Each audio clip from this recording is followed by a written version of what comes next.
जालन्यामधील कृषी संजीवनी प्रकल्पामध्ये 200 पेक्षा अधिक कोटीचा घोटाळा झाल्याचा आरोप ऍडव्होकेट कोल्हे सरांनी केलाय। सर, एकंदरीत काय प्रकरण आहे आणि कशी तुम्हाला माहिती भेटली? जालना जिल्ह्यामध्ये नानाजी देशमुख कृषी संजीवनी प्रकल्प पोखरामध्ये 2018 ते 24 या दरम्यान शासनामार्फत काही योजना राबवण्यात आलेल्या होत्या। त्या योजनेमध्ये शेतकऱ्यांना डायरेक्ट सेडनेट असेल, अवजार बँक असेल, या मार्फत एक शासनाच्या कृषी खात्याअंतर्गत योजना आहे, ती लाभार्थी शेतकरी आहे डायरेक्ट। त्या अनुषंगाने शेतकऱ्यांच्या खात्यावरती म्हणजे संबंधित एसडीएम म्हणजे एसडीएम लेवलचे अधिकारी शीतल चव्हाण व इतर त्यांचे वरिष्ठ व ज्युनियर अधिकारी यांनी त्यामध्ये पूर्णपणे बोगस म्हणजे फक्त एक शेडनेट दाखवायचं आणि त्याच्यानंतर त्याचे बोगस बिल बनवायचे आणि त्या आधारे शेतकऱ्याच्या नावावरती हे पैसे उचलायचे। अशा प्रकारचा संगनमताने या अधिकाऱ्याने शेतकऱ्यांशी म्हणजे संगनमत करून या संबंधित अधिकाऱ्यांनी घोटाळा केलेला आहे। तुम्हाला ही माहिती कशी भेटली? हे संबंधित जे काही तक्रारदार आहे हे सुरेश गवळे आहेत, हे जालना जिल्ह्यातील आहेत। यांनी यामध्ये सविस्तर मुद्द्यांनी ही जे काही तक्रार दिलेली आहे त्या अनुषंगाने तक्रारीच्या अनुषंगाने यांनी आम्ही तक्रार केली। त्यामध्ये नंतर एलओकी झाला आणि अधिवेशनामध्ये आणि त्याच्यामध्ये इन्क्वायरी लागली। इन्क्वायरी लागल्यानंतर काही कमिटी म्हणजे काही गठीत समित्या त्या ठिकाणी नेमण्यात आल्या शासनामार्फत। एवढा सेन्सिटिव्ह विषय असताना त्यामध्ये संबंधित ज्या काही 32 कमिटी स्थापन केल्या त्याचा अहवाल पूर्ण शासनाला दाखल केला आणि त्या शासनाच्या अहवालामध्ये संबंधित मंत्री वरिष्ठ जे काही सचिव आहेत प्रधान सचिव यांनी त्यामध्ये कमिटीने अहवाल दाखल केलेल्या त्या अहवालामध्ये निष्पन्न झालेल्या अधिकाऱ्यावर निलंबनाची कारवाई केलेली आहे। आपल्यासोबत तक्रारदार आहेत। सर, काय सांगाल या संदर्भात तुम्ही कोणाकोणाला माहिती दिली आणि तिथून काय रिप्लाय आलाय आपल्याला? हा जालना जिल्ह्यामध्ये वकील साहेबांनी सांगितल्याप्रमाणे 1000 कोटीचा हा प्रकल्प 2018 ते 24 मध्ये आहे। 2022 पासून मी तक्रार करतोय।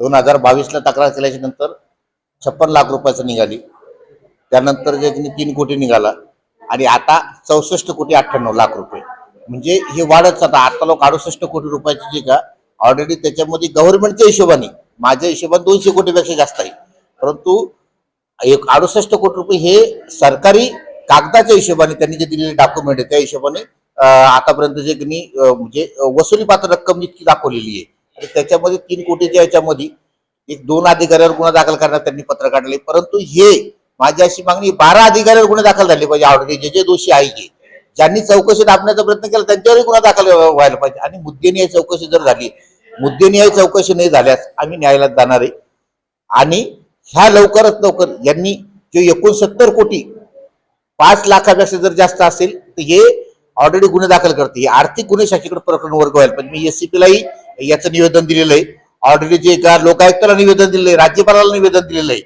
मी आता देशाच्या पंतप्रधानाला निवेदन देणार आहे आणि शेवटी जे नाही झालं तर न्यायालयीन लढाई लढणार आहे। कृषी मंत्र्यांसोबत प्रकरण गेलं आहे। कृषी मंत्र्यांनी जे 3 कृषी मंत्र्यांनी आतापर्यंत बदललेले, पहिल्या कृषी मंत्र्यांनी गुन्हा दाखल करायचं पत्र दिलं होतं धनंजय मुंडेंनी, त्यांनीच पुन्हा 20 दिवसांनी ते गुन्हा थांबवला। म्हणजे ज्यांनी दिलं त्यांनीच थांबवला, त्यांनाही माहिती। त्याच्यानंतर जे माणिकराव कोकाटे असताना त्यावेळेस विरोधी पक्ष नेत्यांनी याच्यामध्ये एलक्यू केला होता, त्याच्यात त्यांनी उत्तर दिलं होतं 15 दिवसात आम्ही जे अहवाल सादर करतो गुन्हे दाखल करतो। तिथं काही झालं नाही। आता 3रे कृषी मंत्री आली, सगळ्याला माहित आहे, पण ते सगळे दाबण्याचा प्रयत्न करताय।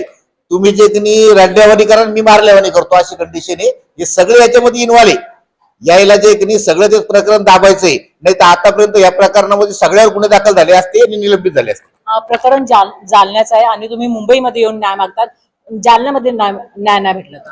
मी याच्या अगोदर आम्ही जालन्यामध्ये पत्रकार परिषद घेतली होती, परंतु मंत्रालय तुमच्या जवळ आहे आणि 4थ्या स्तंभांनीच मला जे मदत केली त्यावेळेस, म्हणून हे प्रकरण जे आता 69-68 कोटी रुपयापर्यंत जवळपास रिकव्हरी जे का आता त्यांच्या कागदानुसार जे म्हणजे सिद्ध झालेले की यांच्याकडून वसुली करा म्हणून कोणाकडून वसूल म्हणजे हे गैरव्यवहार झालाय सिद्ध झाला, भ्रष्टाचार झालाय सिद्ध झालेलं आहे।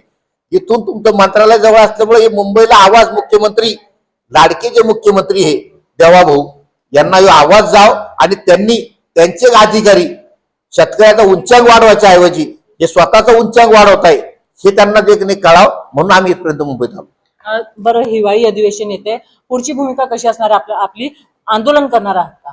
हिवाळी अधिवेशनामध्ये याच्यामध्ये एलक्यू करण्याचा आम्ही प्रयत्न करणार आहे आणि याच्यामध्ये आम्ही न्यायालयीन लढाई सुद्धा लढणार आहे।